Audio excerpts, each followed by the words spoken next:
Hi, this is Stephanie from Crochetverse, and today I'm going to take a minute and make a quick tutorial for you to show you how to make a tassel out of super bulky yarn. This here happens to be Hometown USA. This is in conjunction with the new free pattern for the Jumbo Valentine's Day bunting, and these tassels are used on the end. You could obviously apply this method to any weight of yarn, worsted, fine, anything. You could mix ribbon in even. It will work for anything. For this tassel, what we are going to use is a size NP 10mm crochet hook, tapestry needle, scissors. I am going to show you the tassel in these colors because I think that it will contrast nicely and give you an idea of its construction. For the actual bunting, I mixed my strands up so there was a very big variety of colors. You need one strand of yarn about 16 inches long, another strand of yarn about 30 inches long. Then you need the strands of yarn that will create the bulk of the tassel, and these are 18 inches about. You're going to want to be generous with these because you need to tie that huge bundle into a knot, and if you go too short, you're going to have difficulty doing that. So the first step I'm going to do is create the strand from which the tassel will be built upon. This strand is how you will attach the tassel to whatever item you are using it on.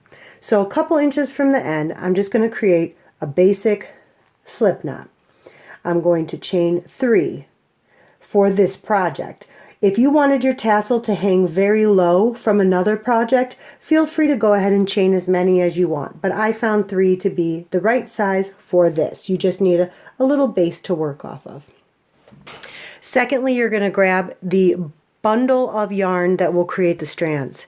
I begin by knotting these over, but stopping shy of completely pulling that knot closed. Okay, then I take this strand of yarn that I just crocheted the chain 3 with, and I slide it through the middle and pull that so it's centered within.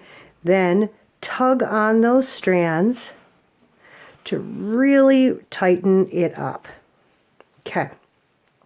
So now what you see here is I have the strands tied in a knot over the center of the chain with the chain towards the top.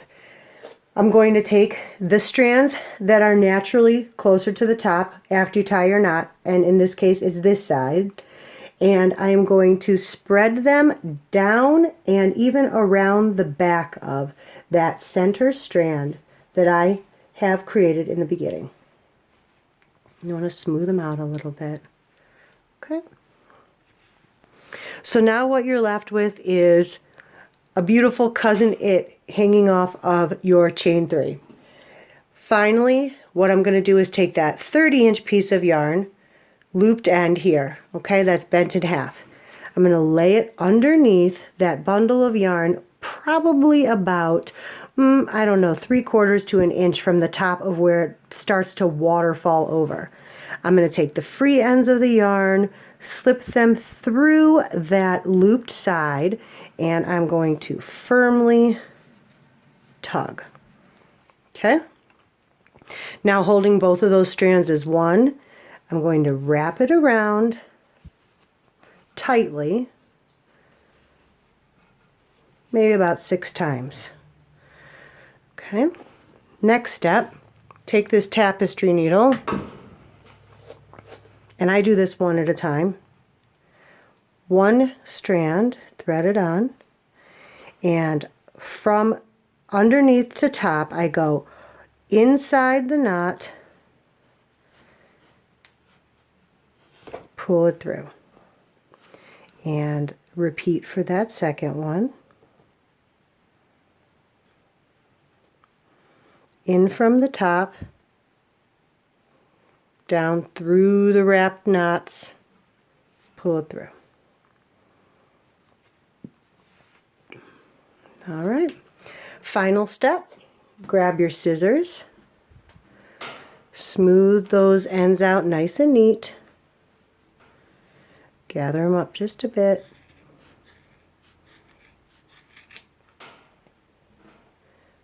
trim them across evenly. Okay. And there you have it, a super bulky tassel. As you can see, the strand from the original chain 3 is going to end up buried just inside the strands here and be invisible. And it's really nice and secure and ready to tie onto your project. Thank you so much, and please visit me on my Facebook page at Crochetverse, CROCHETVERSE, or on my website at crochetverse.com for lots of free patterns. Thank you and have a nice day.